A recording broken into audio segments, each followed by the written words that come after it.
Bismillahirrahmanirrahim. Assalamualaikum warahmatullahi wabarakatuh. Selamat pagi anak-anakku sekalian. Selamat berjumpa meskipun hanya melalui virtual. Dan untuk pertama saya ucapkan selamat datang. Selamat menjadi bagian dari keluarga SMA Negeri 1 Ciasem. Pada anak-anakku yang baru, semoga kalian senantiasa diberi kesehatan oleh Allah Subhanahu wa Ta'ala dan senantiasa ada dalam ridha dan maghfirah Allah Subhanahu wa Ta'ala. Perkenalkan, saya Endang Rahmat Hidayat sebagai staf pengajar di SMA Negeri 1 Ciasem yang biasanya mengajar mata pelajaran matematika.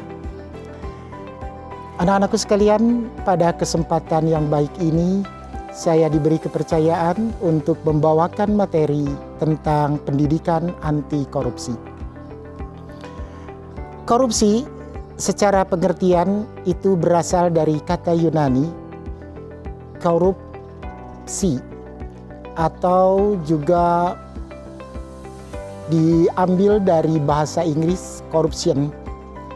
Sedangkan di bahasa Belanda itu korupsi yang diadopsi ke dalam bahasa Indonesia itu memang yang kita kenal sekarang dengan istilah korupsi. Artinya adalah tindakan merusak atau menghancurkan.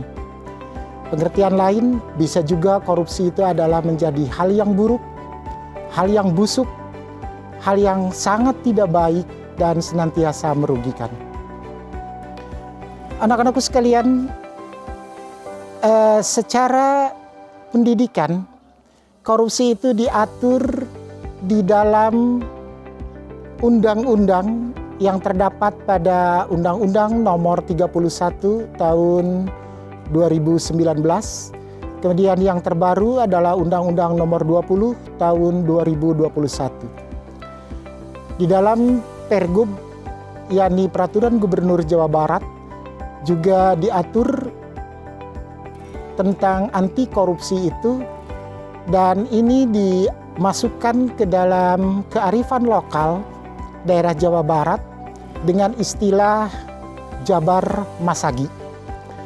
Jabar Masagi ini terdiri dari niti bakti, niti bukti, niti surti, dan niti harti, yang di dalamnya terdapat iman, ilmu, akhlak, dan sehat secara lahir dan batin.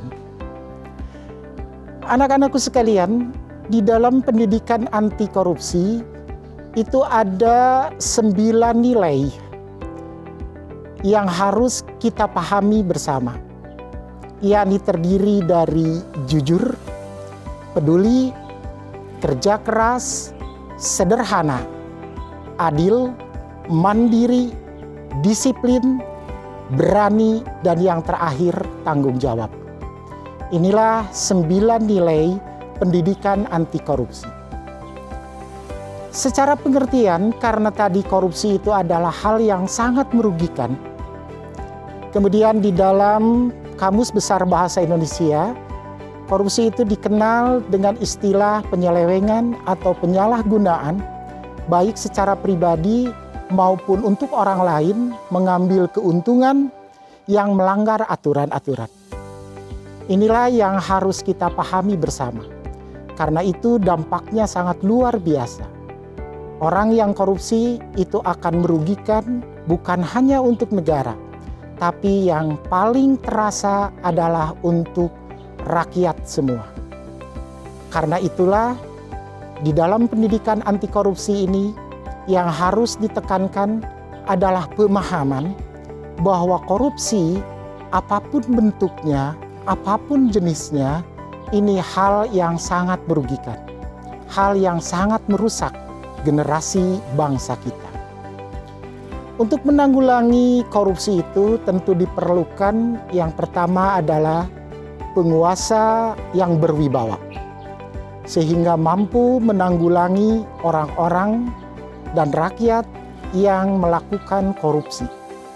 Kemudian yang kedua adalah penegakan hukum yang sangat diperlukan seadil-adilnya tanpa pandang bulu dan tanpa memilih dan memilah. Siapapun yang bersalah, itulah yang harus ditindak. Yang ketiga adalah penanggulangan korupsi itu tentu harus dilakukan sedini mungkin, sehingga pemahaman tentang akhlak yang baik, mental spiritual yang bagus, inilah yang diperlukan semenjak kita masih kecil.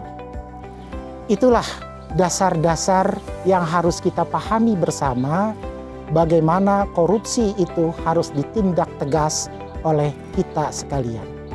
Sebagai generasi muda, tentulah Ananda sekalian berkewajiban untuk senantiasa peduli terhadap apa yang dinamakan korupsi ini. Sedini mungkin kita harus berusaha, kita tidak boleh korupsi baik itu berupa barang, uang dan sebagainya, bahkan korupsi waktu yang kadang-kadang tidak pernah kita sadari. Belajar yang baik, tepat waktu, disiplin, jujur, berani, bertanggung jawab. Inilah nilai-nilai yang ditekankan dalam pencegahan dan pendidikan anti korupsi. Mungkin demikian saja yang bisa Bapak sampaikan pada kesempatan yang sangat terbatas ini, dan semoga saja meskipun singkat tetapi ada guna dan manfaat bagi kita sekalian. Akhir kata Bapak tutup dengan ucapan wabillahi taufiq wal hidayah. Akhirul kalam, assalamualaikum warahmatullahi wabarakatuh.